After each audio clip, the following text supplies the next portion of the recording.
Buff Metal, back with another video. Today, look at this massive stack of albums I'm going to talk about. These are the albums that defined the winter of 2026 to me. There's a black metal winter if there ever was one. And these are the albums right here, this giant stack that I listened to all the way through it. You know, there was some stuff that was new to me. I'm excited to talk about it, shout it out. A lot of it you can still buy, so if you can do so, I recommend that you do. It is Friday night. I'm gonna sip a brewski as we hang.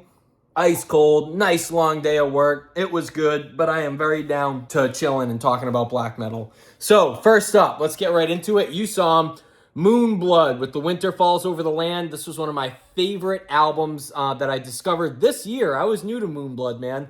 I was never super into them before, but goddamn did this band give me the black metal bug, man. This is like, I still can't stop listening to this. I'll be listening to this in the summer, as well as Moonblood's Blood and Krieg 2. This album, also phenomenal. These are my two favorite Moonblood albums by a long shot. They absolutely rule.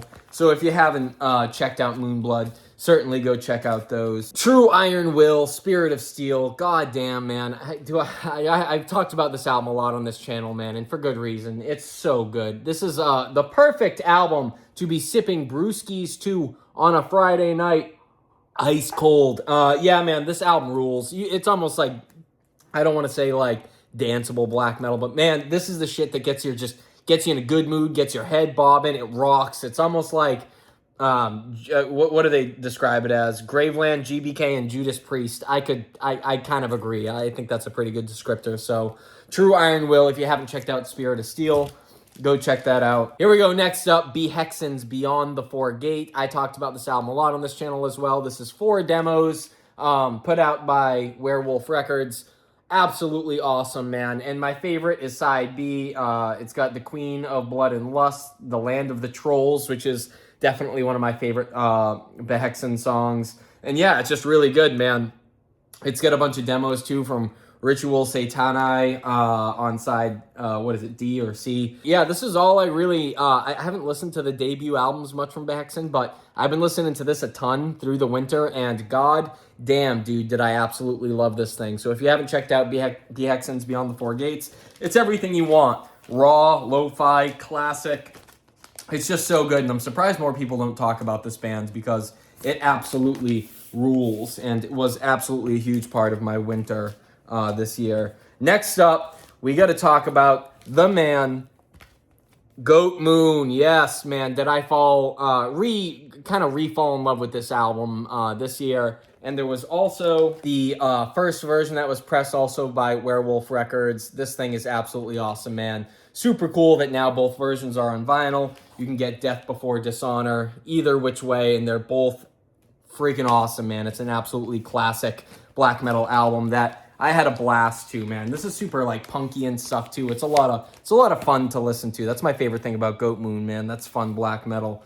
Next up, shocker, 1 of 9. I didn't expect to like this, man. Lord of the Rings themed black metal. Usually, like when bands do stuff like this, I think it's kind of corny, but I actually really love this, man. And maybe it's because I watched Lord of the Rings, this year. But goddamn, sick album. I've talked about this one on the channel before.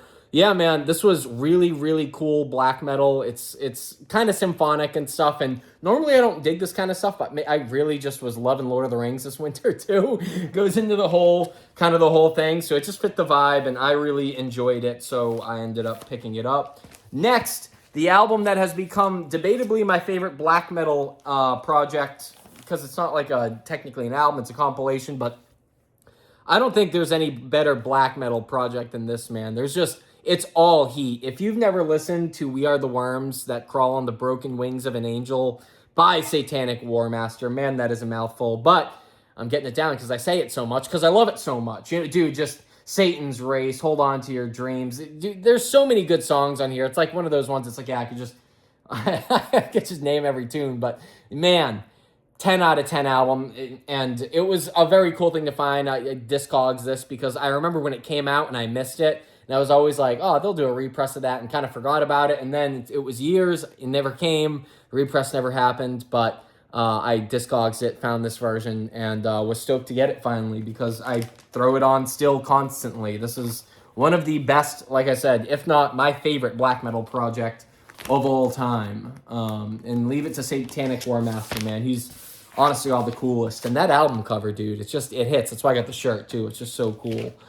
Here we go. Another band I did not expect to like as much this year as I did. I Shall Become with Wanderings. I discovered I Shall Be... Well, actually, this was in my collection. I didn't buy this or anything, you know. So I discovered this from myself. I bought it years ago, and I used to like it, and then kind of like fell out of the whole DSBM thing. Brewskis on a Friday night. And yeah, man, I found this in the collection one day and was like, let me run this back and see how this holds up. Holds up great, man. I absolutely love it. If you haven't checked out I Shall Becomes Wanderings, definitely go check that out. And in that same vein, we have Leviathan, a band that I used to love as well. I saw they were putting this out, and that's what re-sparked my interest, because my favorite stuff he ever did was his like demos and crap. But regardless, super cool, put out by Bestial Rape, and I bought it through Nuclear War Now. It's perfect, man. This is the kind of record that makes you want to listen to, like, it reminds you why you're into such a strange niche, the extreme metal, black metal, underground vinyl thing. It's because of how great this sounds and how, like, it's just a shining example of, like, the underground Nuclear War Now. It's just 10 out of 10. And I just wanted to shout out to Tentacles of Horror, because this album is an absolute ripper. It's a gem, and it's very unique in the scope of black metal, so always points for originality. Tentacles of Horror, if you never checked it out, dude, it rules, man. It rips. Give it a couple listens, man, before you have an opinion. I'm telling you, I didn't used to love it. I always liked 10th Sublevel, and I have it too, but like, I wanted to pull that one out because it specifically made an impression on me this year.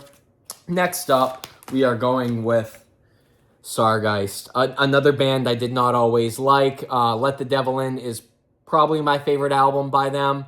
It's killer, man. This is great gym music. It's just good pump you up music, kind of like what I said about True Iron Will, where it's just like, I don't want to say upbeat black metal because it still get that like melancholic edge, but dude, again, you just can bob and rock out to it, and I really appreciate what Sargeist does, especially on Let the Devil In. But I also do love Flame Within a Flame, and, which I don't have yet, but Disciple of the Heinous Path, also awesome. If you want that older, more raw side that's closer to like the debut and stuff like that, check this out, because, oh my god, man, absolutely rips. But I've talked about this album before on the channel, so you know the deal. You know I love it. Next up, another big one for the channel and for buff metal this year, Thousand Swords, an album I never really got, I felt like, until now, man. It's one of the first things you start with, right? Like listening to Thousand Swords, Graveland, and it's one of like if you were to Google what are black metal classic albums, this would come up. But I never really got it until recently, you know, well, until this winter, man. And then I just couldn't stop spinning it. I spun it over and over and over again, man. It just is so good. Truly worth the hype. And yeah, it's funny, man. Sometimes things hit at different like eras in life, you know what I mean? Like things hit differently. And yeah, I don't know what it was about revisiting Graveland this year for the 100th time, you know, and realizing like, wow, this shit actually rules, you know, because I never always felt that way about them, but I certainly do now. Here's a band that was new to me, Iljarn. This became some of my favorite, like, just running music when I wanted to tune out and just go for runs. Obviously, I couldn't bring the vinyl with me, but can you imagine what that would look like? They need to come up with portable vinyl, like backpacks or something. I don't know what I'm saying. But regardless, man, I went for a lot of walks through the woods and runs to this in the cold, and it just fit, and it hit so hard, and I really loved it. And the other album, it was Forest Poetry that I listened to the most. And the other album that really made it was actually the Iljarn, Nidhogg, and Hate Forest split. You know, this album, if you haven't heard it, Those Once Mighty Fallen, I always get tongue twisted on that. If you haven't heard this, man, it's a shining example of, you know, the best of both of these bands. Hate Forest is awesome, and Iljarn's awesome. And there's, like, lore to this album, too, where, like, people aren't quite sure who did the Iljarn side. Very interesting, but if you haven't checked out this album, I highly recommend you do. And the last artist I wanted to give a shout out to on this list that was kind of crucial to me this winter, believe it or not, more so than ever, The King! Dude, Fatal Portrait really was hitting this winter, man. I was revisiting a bunch of The King stuff because I always liked Abigail, man, and I always liked Fatal Portrait too, but I never owned it. So I grabbed it and I started listening to it more, and every spin it just got better. So much so that I bought a bunch more, including Voodoo, which I didn't want to take out too many albums per artist, but also The Eye, man. This album rules, absolutely killer. And I know we're talking first wave black metal here, so it's like, you know, it doesn't super count, but regardless, man, I'm obsessed with both of these King Diamond albums, Fatal Portrait and The Eye, and it was really cool that they clicked with me more than they ever had before, because I always wanted them to click more, but I never really got much King Diamond besides Abigail. But yeah, man, so that's it. Those are the albums that made the winter of 2026. And I would love to know what you all think of those. And what were the albums that made made your winter of 2026? Did you get a ton of snow like I did? Because I got a shit ton up here in the north. But regardless, man, yeah, thank you for watching. Thanks for tuning in. Crack a brewski. Happy Friday. Peace out.